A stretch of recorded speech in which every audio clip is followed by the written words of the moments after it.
other celebrities, if you like, have launched clothing lines.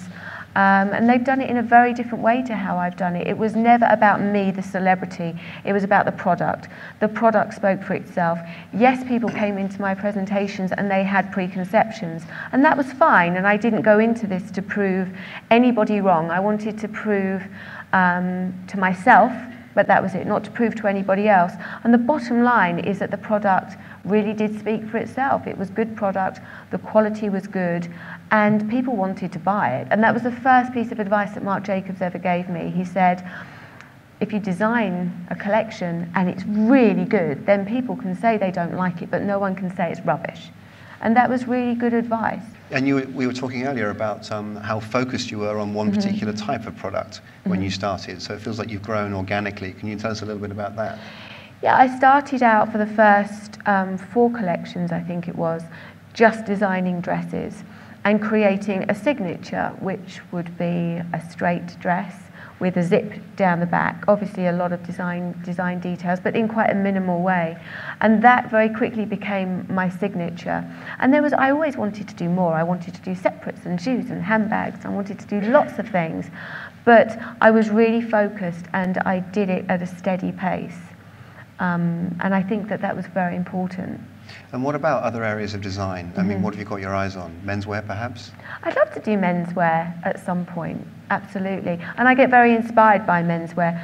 Not the season I've just shown, but the season before was very inspired by men's tailoring. And there was a boy meets girl fashion message throughout the whole collection.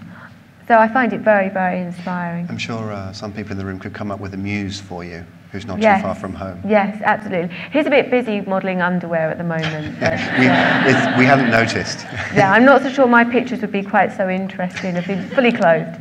But. So on the subject of that, how important is it to have your family around you Yeah. while you're working? Because I know they're here in New York with you while you're showing. Yeah, this is the first season that the boys have actually been to the show, because Harper always comes with me because she's not at school like the boys. But I decided I wanted them to come this season because I wanted them to see what Mummy does. Because they sit and they watch Daddy play football, and it's very public what David does. And I wanted them to come and see that Mummy works as well. And I think that's a very positive message to put out to people, that yes, I'm a wife and I'm a mother, but I work as well. And that doesn't come without its challenges. It's difficult. It's very, very difficult.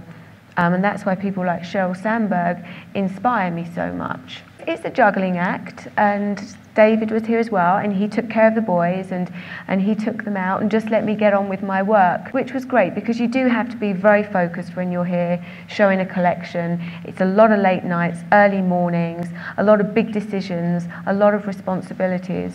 And I'm lucky that I have a husband that supports me and gives me the freedom and the space to do what I need to do. But it's about being focused, having the right team of people around you, and just structuring your schedule.